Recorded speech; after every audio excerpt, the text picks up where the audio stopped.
अस्सलाम वालेकुम, मेरा नाम डॉक्टर काशिफ अहमद मलिक है।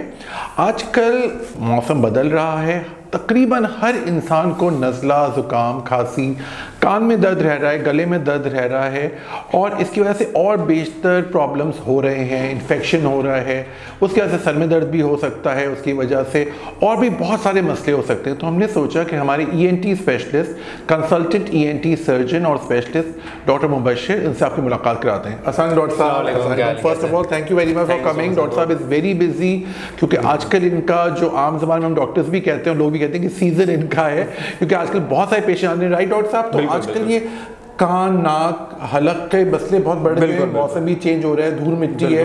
तो डॉक्टर साहब इसके बारे में हमारे व्यूवर्स को बताइएगा कुछ। जी, थोड़ा सा ये कहना चाहूँगा कि धूल मिट्टी का आजकल वैसे ही मसला चल रहा है और हम लोग जिस इलाके में काम कर रहे हैं वहाँ तो काफ़ी रेगिस्तानी सा इलाका है और बलूचिस्तान वगैरह से भी काफ़ी पेशेंट्स आते हैं हमारे पास। तो ये कहना चाहूँगा कि जिनको धूल मिट्टी से मसला काफ़ी अरसे से है तो वो मोस्ट प्रॉब्ली एलर्जी का मसला भी रखते हैं, उनको सीने में खांसी का भी मसला होता है। तो इस तरह की चीज़ों के लिए मैं ये प्रेफर करूँगा कि आप आके यहाँ पर डॉक्टर को दिखा दें। मुर्शिद अस्पताल में हम काम करते हैं, तो वहाँ पे ये है कि इनका इलाज जो है वो हो सकेगा। बिल्कुल सही है डॉक्टर साहब माशाल्लाह ऑपरेशंस भी करते हैं। टॉन्सिल्स के बड़े प्रॉब्लम आ रहे हैं डॉक्टर साहब आजकल।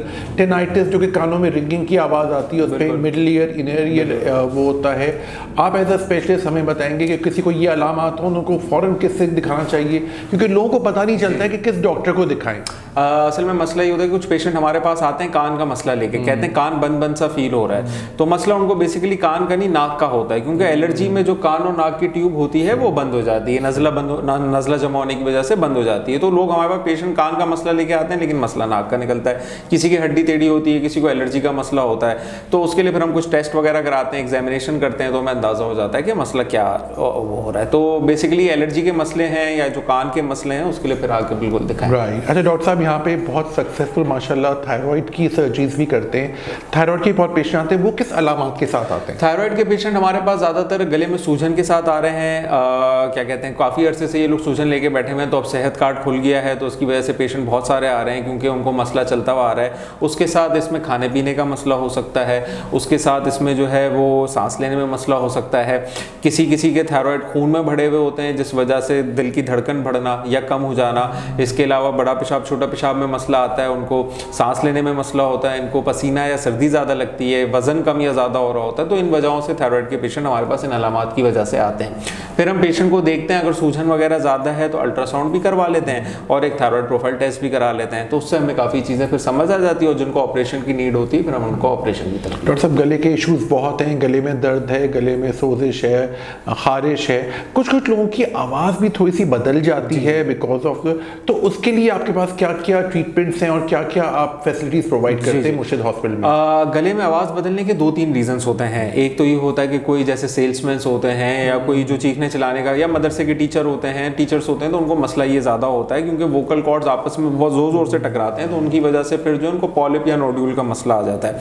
इसके अलावा कुछ लोगों का मसला ये भी होता है कि सीने में जलन का मसला होता है, तो उसकी वजह से हम उसको कहते हैं लैरिंजोफेरेंजियल रिफ्लक्स, जिसमें वो सारी जलन जो है वो तेजाबियत ऊपर की तरफ आती है और वोकल कॉर्ड लाल हो जाते हैं, या उसमें फिर उसकी वजह से बोलने का मसला होना शुरू हो जाता है। कभी कभार ये भी होता है कि एलर्जी की वजह से नज़ला गले में गिर रहा है, उस वजह से वो वोकल कॉर्ड ख़राब हो रहे हैं। तो हम फिर एक कैमरे वाले टेस्ट की सहूलत है हमारे पास, उससे हम क्या वोकल कॉर्ड्स को, यानी जो बोलने की तालु हैं, उनको हम देख लेते हैं और फिर उसके बाद उसके हिसाब से हम उसकी ट्रीटमेंट की तरफ जाते हैं। ज़रूर। और डॉक्टर साहब ये आप ज़रूर बता दीजिए कि ENT स्पेशलिस्ट से चेकअप की वैल्यू ही अलग है, क्योंकि आपके पास इंस्ट्रूमेंट्स होते हैं खास, वो एक आम डॉक्टर शायद दवाई दे दे वैसे ही, लेकिन जो आप जड़ तक पहुँचते हैं, रूट कॉज तक पहुँचते हैं, तो वो कोई और नहीं कर सकता, क्योंकि आप लोग के इंस्ट्रूमेंट्स भी काफ़ी माशाल्लाह होते हैं और आपके ईयर का अलग है, नोज का अलग है, गले का अलग है, उसकी वजह से। डॉक्टर साहब एक और चीज़ भी आजकल बहुत देखी गई है लोगों में कि लोग चूँकि बहुत ज़्यादा मोबाइल फ़ोन का यूज़ है बहुत ज़्यादा, तो कानों के मसले बहुत बढ़ गए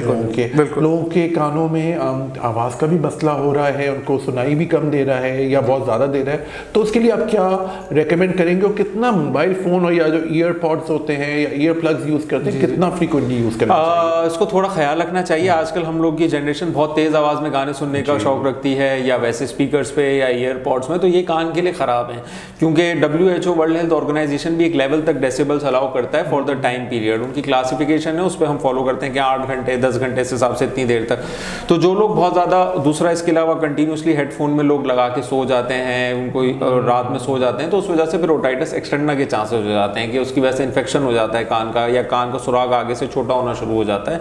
तो ये सारे मसले मसाइल हैं हेडफोन्स के, तो उसका बिल्कुल ख्याल रखना चाहिए। दिन में 1-2 घंटे अगर कोई इस्तेमाल करता है तो कोई मसला नहीं है, लेकिन अगर इससे ज़्यादा कर रहा है या ज़्यादा वॉल्यूम में कर रहा है तो फिर वो मसले। जी, डॉक्टर साहब एक और मसला बहुत कॉमन है जो कि हम लोग भी पढ़ते आए और आप आपको उसके स्पेशलिस्ट हैं, DNS डेविएटेड नेजल सेप्टम, जो कि नाक की हड्डी बढ़ने का है। ये कितना फ्रीक्वेंटली आप देखते हैं और क्या क्या आप इसके ट्रीटमेंट्स या ऑपरेशंस ऑफर करते हैं? पेशेंट हमारे पास कुछ आते हैं नेजल ऑब्स्ट्रक्शन के साथ के नाक बंद हो रही है उनकी कितने अरसे से, किसी की दोनों साइडों की बंद होती है, किसी की एक साइड की बंद होती है, किसी को सर का मसला होता है, किसी को नाक से खून आ रहा होता है। तो इन सब रीजंस की कॉज में हम जब देखते हैं तो DNS के चांसेस होते हैं। कभी कभार पेशेंट हमारे पास आते हैं कि सिर्फ नाक बंद हो रही है, नाक की हड्डी सीधी करनी है, किसी को मसला होता है कि बाहर से भी नाक सीधी करवानी है। तो हम दोनों तरह का इलाज कर सकते हैं। अगर पेशेंट को कोई मसला है तो हम उसको सेप्टोप्लास्टी या सेप्टोराइनोप्लास्टी की तरफ प्रेफर करते हैं। जबरदस्त, बहुत बहुत शुक्रिया डॉक्टर साहब, आपने बहुत अच्छी तरह से हमें बहुत खूबसूरती से ब्रीफ किया। और डॉक्टर मुबश्शिर हमारे कंसल्टेंट ENT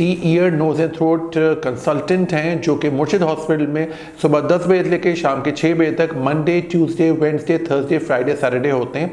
यहाँ पर ये OPDs भी करते हैं और ऑपरेशंस भी करते हैं। आप बिला झिझक यहाँ पे आ सकते हैं, इनसे मिलिए, इनसे डिस्कस करें। इस तरह के अताई डॉक्टर्स या ऐसे डॉक्टर पास जा रहे हैं जो कि स्पेशल लाइज नहीं है, जो स्पेशल डिग्रीज नहीं है, इंस्ट्रूमेंट्स नहीं है, डॉक्टर मुबश्शिर इंशाल्लाह आपको हेल्प करेंगे। कोई भी सवाल हो डॉक्टर मुबश्शिर के लिए, जो हमारे ENT स्पेशलिस्ट हैं, आप प्लीज़ हमें इस चैनल के थ्रू क्वेश्चंस करें। हम डॉक्टर मुबश्शिर को दोबारा मदऊ करेंगे, क्योंकि मुझे लग रहा है कि बहुत सारी बातें और भी हमें करनी है। Thank you very much for watching our today's show. Signing out, doctor Kashif Ahmed Malik.